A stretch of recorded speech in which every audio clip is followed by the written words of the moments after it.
Dito rin po kami, nung kami na-baptize ni Dennis, dito kami kagad sa Masinop na punta.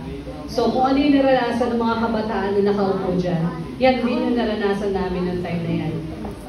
So, kaya kayo, yung mga nag-POY, dito pa lang kayo, no? Dito pa lang kayo sa Masinop. Kami, dun sa Baseco kami nagsimula. So, doon kami nag-church planting sa Baseco.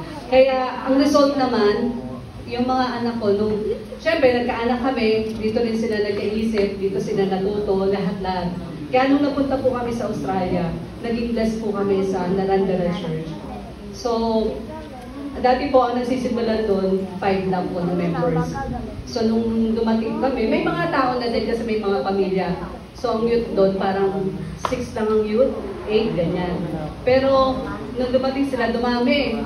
Naging active din po yung mga youth doon.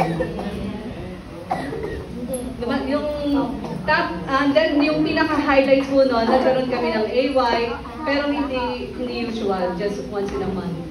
Nagkaroon kami ng AY.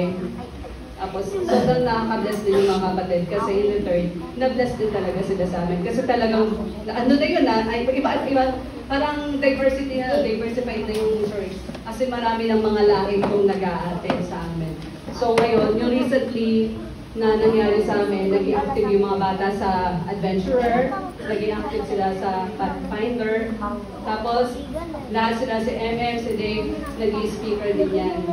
Imagine mo from Tagalog, naging mga, English po yung ginagamit ng words na, di ba?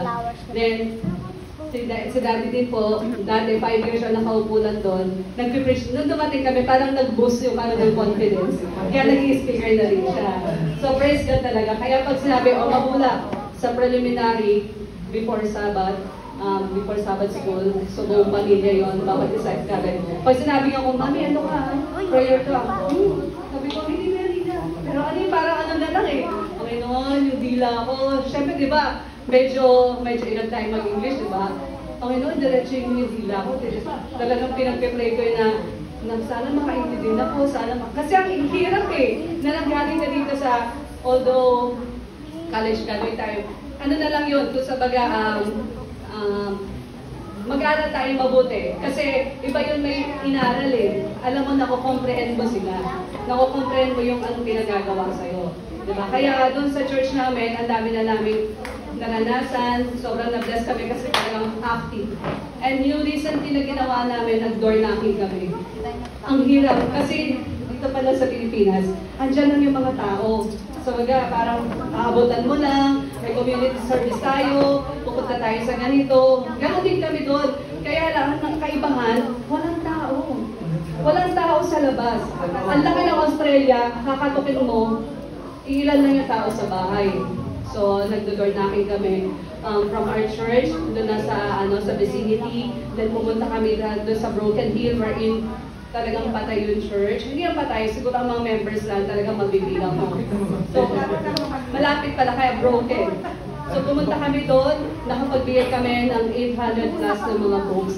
Then, tama yung mga rejection. Okay lang yung mga rejection na yan. Hindi naman ikaw yung nire-reject Ang nire-reject sa Jesus Christ, diba? So, ikaw lang yung means para makilala nila si Kristo. Eh, minsan sasabihin pa sa'yo, sabi niya, what are you doing? What do you want? Mga ganun pa. Sasabihin sa'yo, we're just giving a free book. May iba talagang mababait, inubuhay yung mga libro. Pero yung mga, hindi mo sa Tagalog, hindi mo ba alam, inisip pa ako para lang dyan. Sabi niya, paka-stall mo kayo.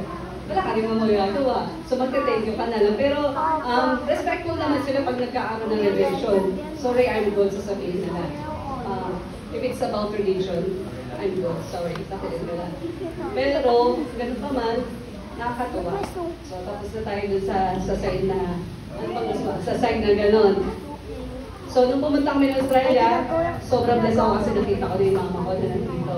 Diba? Na matagal ko nilulot. Kaya nung sinabi ko sa kanya, Ma, totoo decided ka na ba? Sabi ko sa kanya gano'n. Sabi niya, oo naman. Sabi niya gano'n. So, hindi ako nagpo-push. I just let the Holy Spirit nakipuin siya kung ano yung maging decision niya, di ba? So, yung kapatid ko, nabalitaan ko na gano'n yung nangyari. So, hindi pa rin ako sumusuko. alam ko one day, tatanggapin kami ng Panginoon, and even yung mga pamangkin ko. Pero ano lang, sabi ko nga, gawa lang, lang, kahit hindi lang naman tayo kailangan mag-preach, hindi naman tayo kailangan magsabi lang mag-Bible study. Kundi tayuan natin kung ano yung tama, kung ano yung nalalaman natin sa Biblia. Hindi tayo kailangan na magsalita na magsalita. Ibig sabihin sa pamuhay natin kung ano yung mga natututunan natin na tama.